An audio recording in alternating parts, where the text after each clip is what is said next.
Hello everyone, and welcome to my General Hospital Today channel. Dalton told Laura 5 shocking words before he died, and though no one in that tense room realized it at the time, those words would shatter reputations, ignite public fury, and alter the course of Port Charles politics forever. It all began with Laura's attempt to confront the professor about the escalating rumors he had been spreading, rumors that not only painted her grandson Rocco as a criminal mastermind capable of sabotaging an entire laboratory but also attempted to destroy her credibility at the very moment her political fate hung in the balance. Dalton, reveling in the attention, wasted no time in taunting her about the election, smirking with the confidence of a man who believed he held all the cards. He sneered that Port Charles had spoken, that the voters were done with Laura Collins, and that her losing the mayoral seat meant losing the power to protect the people she loved most. Laura, gripping the edge of the table to steady herself, reminded him through clenched teeth that the votes were still uncounted. She was visibly fighting to maintain her composure, insisting that she didn't need a title to defend her family, but Dalton only pressed harder, leaning in as though savoring every ounce of her discomfort. Then he crossed the line. With a gleam of cruel satisfaction, he mocked that Rocco and Sonny Corinthos would soon have matching prison stories to swap, as if her grandson's life and freedom were nothing more than the punchline of a dark joke.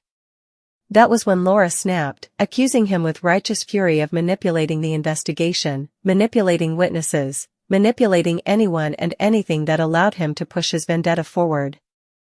Around them, people watched the confrontation unfold with a mix of shock and fascination.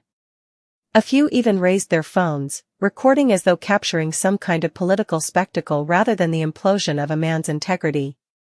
Dalton seemed hyper-aware of the cameras, straightening his posture, pretending to be the calm, composed victim while Laura's anger blazed brighter. "No, you're not.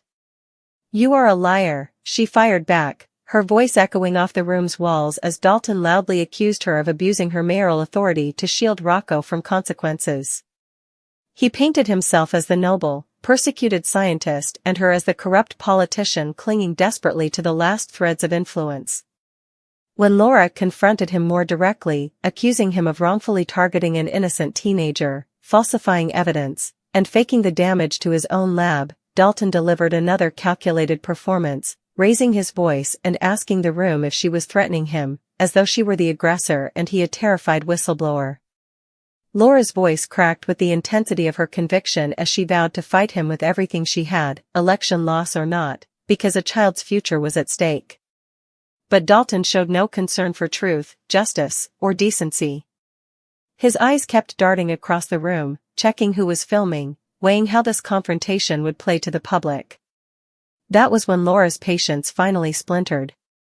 In an explosive moment that would loop endlessly on social media within the hour, she shouted, "Look at me," and delivered a sharp slap across his face, a gesture not of violence but of pure desperation, an attempt to snap him out of his smug, performative trance and force him to acknowledge the human cost of what he was doing. Gasps filled the room. A few phones zoomed in. Dalton staggered back, his cheek reddening, his eyes widening not from pain but triumph, as though he had been waiting, inviting, provoking her into giving him the perfect incriminating moment. Laura, breathing hard, leaned forward and declared, "You are attempting to frame my grandson for a crime he didn't commit. And I assure you, this will not end well for you." Every syllable trembled with maternal ferocity and moral certainty. But as her fiery words hung in the air, she began to notice where Dalton's gaze had shifted. She followed it, slowly, dread pooling in her chest, and saw the crowd of voters clustered behind them, phones raised, faces frozen between shock and voyeuristic curiosity. In that instant, the fight drained from her expression, replaced by the chilling realization that everything she had just said, done, and felt would soon be dissected online by thousands who understood nothing about the truth.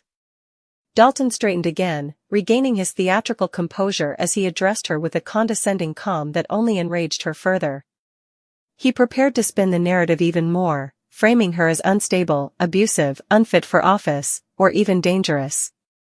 And then, just as he leaned in close enough that only she could hear, he whispered his final 5 shocking words, the ones that would later echo in Laura's mind with haunting clarity, "This is only the beginning." Those words struck her harder than any insult he had thrown that day, not because of what they implied, but because of the sinister promise behind them. They were a threat, a warning, and a victory speech all at once. Moments later, Dalton stepped back, clutching his chest as though struck by some sudden internal force, collapsing to the floor as panic erupted around them. Phones that had been recording drama began filming disaster instead. People rushed to him, shouting, calling 911, while Laura stood frozen, her hands still tingling from the slap, her breath caught somewhere between shock and terror. She had no idea what had caused his collapse, no idea that whatever was happening would soon be weaponized against her in every possible way. As first responders pushed through the crowd, and Laura numbly backed away, those 5 words repeated in her mind like a curse she couldn't escape: "This is only the beginning." She didn't yet know what he meant, but she would soon learn that his final message was not a warning about the confrontation, or the election, or even the framing of Rocco. It was something far darker, something that would unravel secrets buried far deeper in Port Charles, something that would transform her slap into a political battlefield, something that would lead investigators, reporters, and opportunists to swarm her life like vultures. Dalton's death would not end the chaos, it would magnify it. And Laura Collins, once beloved mayor, devoted grandmother, steadfast defender of justice, was now the unwilling face of a scandal she never asked for, never deserved, and could not yet comprehend.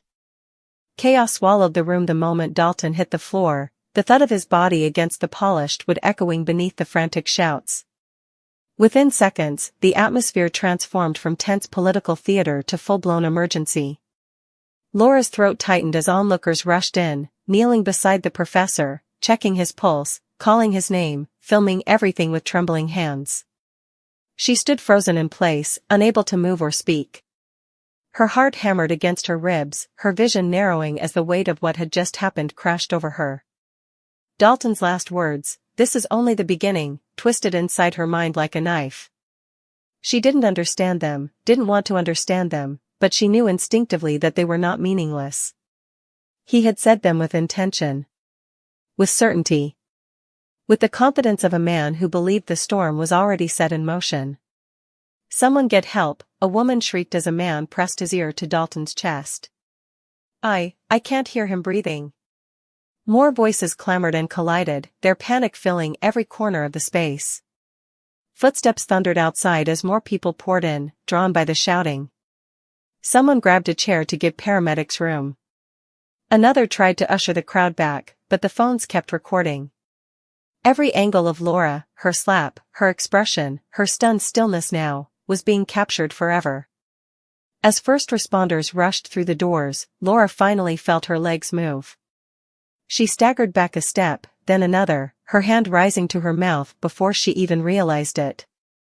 She wanted to say something, to help, to explain that she hadn't meant for any of this, that she hadn't touched him after the slap, that she barely even knew what had happened.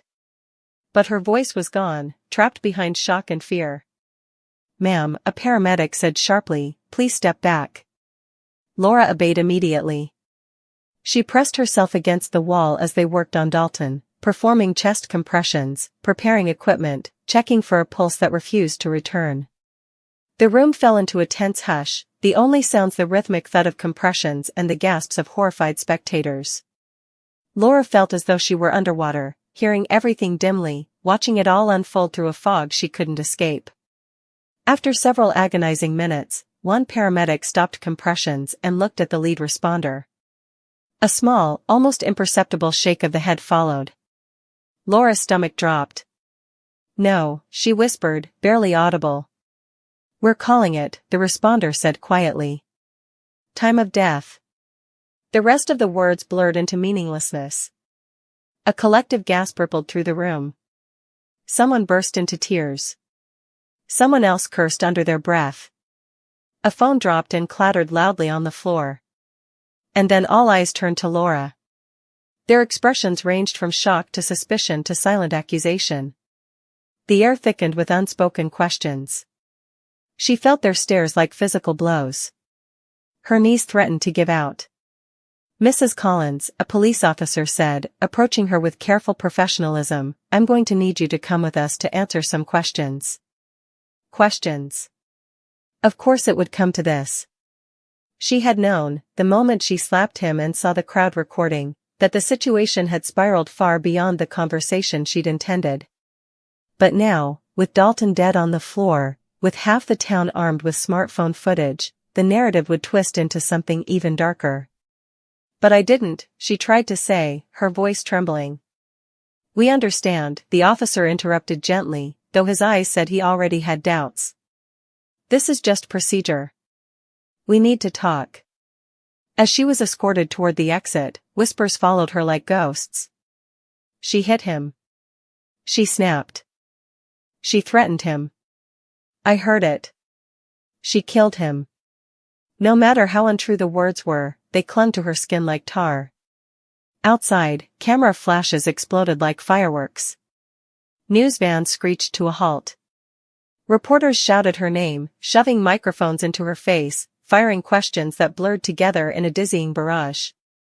"Laura, did you assault Professor Dalton? Did you threaten him before he collapsed? Is this connected to the election? Were you using your position to protect your grandson, yes or no? Are you responsible for his death?" Each accusation cut deeper than the last. Laura shielded her face as the officers guided her to the car, but the cameras kept snapping. The reporters kept shouting. The world kept closing in. Inside the squad car, the door slammed shut, finally muting the noise outside, but Laura's heartbeat remained a frantic drum in her ears. She stared ahead, numb, barely noticing the officers in the front. Dalton was dead. He had died right after whispering those chilling, deliberate words. And now, the entire city was spiraling into a frenzy, ready to tear her apart. Meanwhile, across town, news of Dalton's death spread faster than wildfire. Social media feeds lit up with footage of the confrontation, edited clips, dramatized captions, and wild speculation. People who had never cared about Port Charles politics suddenly became armchair experts, dissecting Laura's body language, her tone, the slap, the heated argument that preceded it. Within an hour, trending hashtags painted her as everything from a corrupt politician to a murderer. Hashtag Laura loses control. Hashtag Dalton deserved justice. Hashtag Mayor or menace. Hashtag protect Rocco. Hashtag Dalton was right. Some defended her. Some condemned her. Some simply enjoyed the unfolding spectacle, unaware of the human lives being destroyed behind the scenes. At home, Rocco watched the video in horror, his heart breaking as he saw his grandmother framed as a monster defending a criminal, him. He grabbed his phone, tried calling her, but it went straight to voicemail. Tears blurred his vision. "This is my fault," he whispered. "All of it." Sonny Corinthos, hearing the news from Brick just minutes later, slammed his fist against the table hard enough to rattle the glasses. He had warned Laura not to confront Dalton alone, had sensed that the professor was playing a far bigger game than anyone realized. And now Dalton was dead, and Laura, one of the strongest women he'd ever known, was being dragged into a political slaughterhouse. "Get my car," Sonny ordered, his voice low and dangerous. "We're going down there." Because no one, tore apart Laura Collins without going through him. At the police station, Laura sat in a small interview room, her hands clasped so tightly her knuckles were white. She stared at the table, trying to steady her breathing, trying to force her mind to process what had happened. The door opened, and Detective Dante Falconeri stepped inside, his expression somber. Seeing Laura like this, shaken, vulnerable, exhausted, was a sight that punched him in the gut. "Laura," he said softly, pulling out a chair. "I'm here as a detective, but I'm also here because I care. I need you to walk me through everything." Slowly. Laura lifted her eyes to his, tears shimmering but not falling. "Dante. I never touched him after the slap.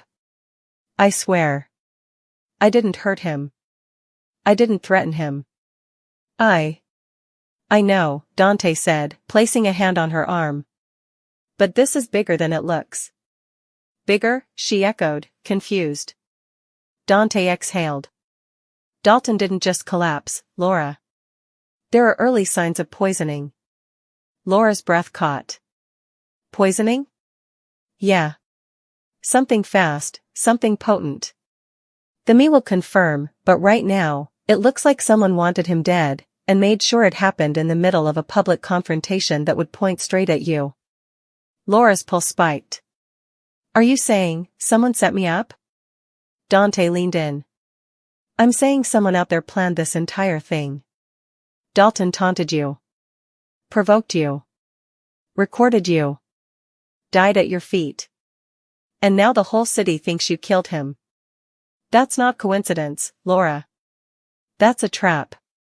She trembled, her mind racing back to Dalton's last words. This is only the beginning. A chill swept through her. Dante, he knew. He said something to me right before he collapsed. Something that felt like a warning. What did he say? Laura swallowed hard. He said, this is only the beginning. Dante's eyes darkened. He sat back, absorbing that. Then we're dealing with something deliberate. Something premeditated. Someone wanted Dalton dead and wanted you blamed for it. Someone who benefits from the chaos. Because of the election, Laura whispered. Because of Rocco. Because of everything. Dante nodded grimly. We're going to find out who did this. But Laura, until we do, you're the prime suspect. And whoever set this up? They're not done yet. Laura closed her eyes, feeling the crushing weight of Dalton's threat settling over her like a shadow. She had spent her entire career fighting for her town, fighting for justice, fighting to protect the innocent. Now she had become the target. And somewhere out there, hidden behind the chaos, someone was watching it all unfold exactly the way they intended. Whispering to themselves that this public destruction, this unraveling of everything she cared about, was only the beginning. The walls of the interrogation room seemed to close in tighter with every passing minute. Laura rubbed her arms as if trying to warm herself, though the temperature in the room wasn't the source of the chill that clung to her skin. It was fear. Not fear of guilt, because she knew she was innocent, but fear of what she couldn't see, the unseen hands orchestrating the chaos that had just detonated her life. Every moment replayed in her mind in agonizing detail, Dalton's smug face, her slap, the crowd recording, his collapse, and those 5 chilling words. Dante's revelation that Dalton had been poisoned felt like the final piece of a puzzle she had never realized she was part of. For the first time in years, Laura Collins felt powerless. Dante sat across from her, reviewing his notes, but Laura could see the tension in his posture. He wasn't just a detective, he was family, through Lulu, through their tangled connections, through the shared history of surviving Port Charles. And right now, he was battling the weight of duty against loyalty. Laura, Dante said quietly, you need to understand something before this gets any bigger. The optics are bad. Really bad. I know, she whispered, her voice barely holding together. The video shows you slapping him. It shows you yelling. It shows him accusing you of abusing authority. It shows you threatening to fight him with all your strength. Anyone watching it without context, he hesitated, choosing his words delicately. It looks like you were unhinged. Like you snapped. Laura bowed her head, shame and helplessness swirling in her chest. I never meant to lose control. He pushed every button. And he knew it. That's the part that bothers me, Dante said. He knew exactly what he was doing. He provoked you while constantly checking who was filming. He wanted witnesses. He wanted an audience. Laura looked up sharply. You think he knew he was going to die? I'm not sure he knew how, Dante replied, leaning forward, but I think he knew something was coming. That someone was planning something. Otherwise, why warn you with those 5 words? Why escalate the moment? Why put on a performance for the cameras? Laura's mind spun. Dalton had never been a man prone to dramatics. Arrogant? Yes. Manipulative? Certainly. But theatrical? Not until today. Who else benefits from this? Laura murmured. That's the question, Dante said. And right now? A lot of people. You were projected to win the election by a landslide. After that video went viral, half the city is calling for your arrest. A sharp pain shot through Laura's chest. Not because of her career, she could survive losing an election, but because of what the scandal was doing to her family. Rocco, Laura whispered. He's going to think this is his fault. He's already been pulled into this mess by Dalton's accusations, Dante agreed. And now, thanks to social media, people are pointing fingers at him again. If someone wanted to rip both of you apart in one blow, they did it.